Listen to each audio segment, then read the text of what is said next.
To start your LNC business, you may think that you need to have everything figured out. You might need to have fancy software, have your website set up, have logos, business cards. But the truth of the matter is you already have exactly what you need to get started, and that's your nurse knowledge. You already know exactly how to help these attorneys. You just don't realize you know it yet. So when it comes down to it, they don't care about your logos. They don't care about your fancy website. Many of them, unless you're working as an expert witness, don't care that you took special classes and got certified and you were trained as charged and all these other things. They don't care about that stuff. They just need your knowledge and your expertise. So in this video, we're going to talk about what exactly it takes to start up your business so you can really leverage that nursing knowledge that you already have. Hey there, my name is Amy and I work as an independent legal nurse consultant, and I do these videos to help aspiring nurses wanting to get into this field. So bear with me as I check my notes, make sure I hit everything here, but in reality, it's very, very simple to start your own LNC business. It's actually very, very different from starting any other business of any kind, because what you need to do to get started is incredibly simple. So a lot of times people will ask, do I have to get my business registered with the state first? Do I need an LLC? Do I need an S Corp? Should I set up my website? Should I hire somebody to set up a website? What kind of software do we need? How many business cards should I get? Should I go for QR codes? And there's so many questions that pop up, but that's really when it comes down to it, it's very fluff things. Yes, you'll get to those things. Yes, you'll eventually set them all up and put them together. But do you really need these to get started? The answer is no. No, you don't. So we're going to focus on what you actually need to get started working as a legal nurse consultant in 2025, right? So what you actually need is something you should already have, and that is your nursing expertise. Now, if you are not yet a nurse, you're going to nursing school, or maybe you're a brand new nurse, it doesn't mean that this video isn't for you. It's great to prepare in advance and to know if you have an interest in this already, what do you need to know to get started as well? So I will say getting your nursing knowledge is very, very important, because the more you know going into this as a nurse, the better of a resource you're going to be for your attorney clients and potentially for other legal nurses out there who you might be working with and supporting, or they might be supporting you. So I will say though that if you are newer, you really just need a couple years under your belt before you could start doing this work. It is very different from work in the hospital or in a clinic. You don't have an acute care patient right in front of you where everything moves very fast paced. The legal industry is very different. It moves at a much slower pace, which means there's time to do research, get evidence-based practices, find peer-reviewed articles on things that maybe you don't have the most extensive knowledge on. But I'm going to say you're going to want, unless you're working as an expert, you're going to want at least a few years of working in direct patient care, handling medical records, and just getting exposure into the culture of working as a nurse. It's going to help you tremendously. So if you don't have at least, I would say about 3 years of experience, just hang tight. Just keep working. Doesn't mean you quit on this. It doesn't mean you just forget about it completely. Instead, you're going to continue to work, soak in as much knowledge as you can, and when the timing feels right, then you'll transition and you'll start moving into this, if that's really still what you want to do, okay? But for everybody else who has their experience and is ready to make this transition, or even just considering it, not quite sure, let's talk about what it's going to take to actually make this happen. Now, the beauty of this is it's remote work. As you can see right now, I'm actually in my house. I am at my home right now. So this is my office. This is where I work.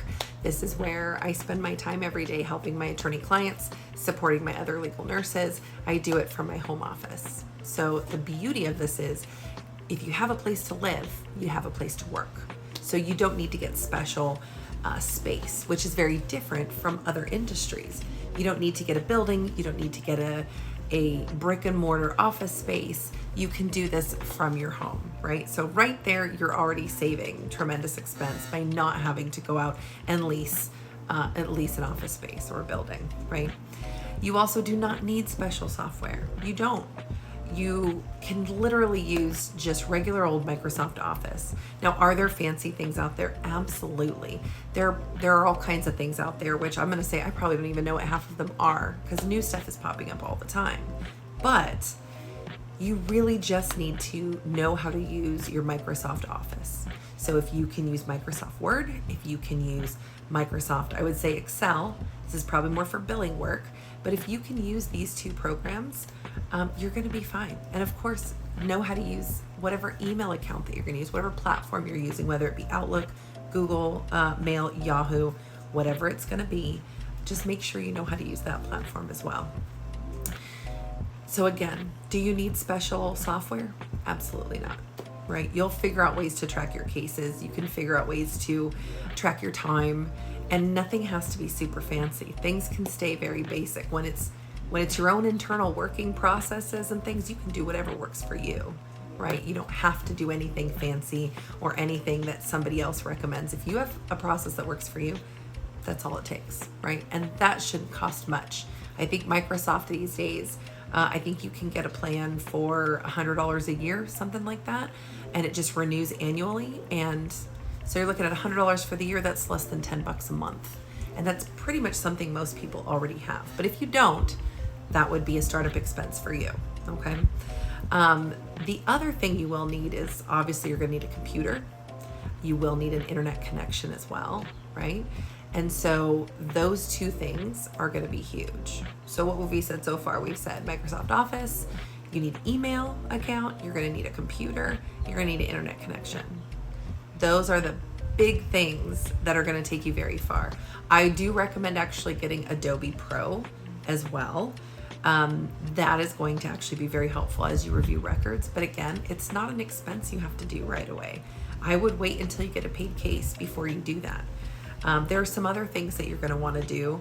I mentioned before, people ask about, do I need an LLC? Should I get an S Corp? How should I set up my business with the state? I can't give you specific advice on exactly how to set yourself up. What I can say is I would recommend you speak with your CPA. If you don't use a CPA, you should start using one if you decide to move forward and start this business. That's going to be the person you're going to want to talk to when it comes to your business and what kind of an entity makes the most sense, because you're going to look at it from a tax standpoint. So different types of entities are responsible for different, or are held accountable to different tax laws, and there's nobody better to talk to about this than a CPA. So I don't recommend you do your taxes yourself if you are starting this endeavor or any kind of business for yourself. I would definitely have a CPA do it for you, because as those tax laws change, which can happen every year, you want somebody on your team that stays up to date with it, and you want one less thing for you to be responsible for. You're not trying to be the expert in everything business related. You're going to keep your focus on what you're doing, which is you are the nurse, you have medical knowledge and expertise, and you are going to be sharing that with your attorney clients. So don't get distracted by too many other things. You don't have to be the expert in everything, okay? So don't let these things distract you. So yes, when it comes to that, you don't actually have to have these things set up when you start working. When you start doing work, you start getting clients, most CPAs are going to say you don't really need to get anything officially registered with the state until you're earning a certain amount of income. Now, how much that income is, I'm going to say talk to your CPA, because every CPA is probably going to have a different opinion, but that is something I would direct to them. So that's not something I'm going to answer. But do you have to have it set up before you begin? Absolutely not, right? But you will be using your personal social security number on any paperwork, like a W-9 form, when you start doing work for places. If they ask you to fill one out, don't be nervous. That's necessary for getting started. So, but you will just work under your personal social security number, as it will be counted as personal income as an independent contractor until you do register with the state. So that's how you'll get started there. But you do not have to get it registered right away. Absolutely not. So honestly, this is kind of, I mean, I hate to say that's it, but it kind of is. I mean, there are things you can get into marketing, and I should have a LinkedIn, I should have a Facebook page, I should have Twitter or X, sorry, I should have X, I should have Instagram, I should do TikTok. Those things will definitely come, but do you have to have them to start? No, you don't. And I know I'm not addressing marketing or anything here because it's a completely different topic, but as I said, there's only so many things you actually need, and it's not much. Most companies, if you have a startup cost, you're looking at tens of thousands, if not hundreds of thousands of dollars to get businesses started. And you have to lease a space, which means you've got electricity bills and you've got your water and your sewer bills. And you're going to have furniture and equipment and things in your office space. All those things are completely taken away when you do this industry, since it's remote work. So as I said, you need your computer, you need an internet connection. I recommend Adobe Pro once you get a paid case, okay? And then you're gonna need to make sure that you have Microsoft Office, okay? Not a whole lot to it. You can do this. It's not that hard, I promise.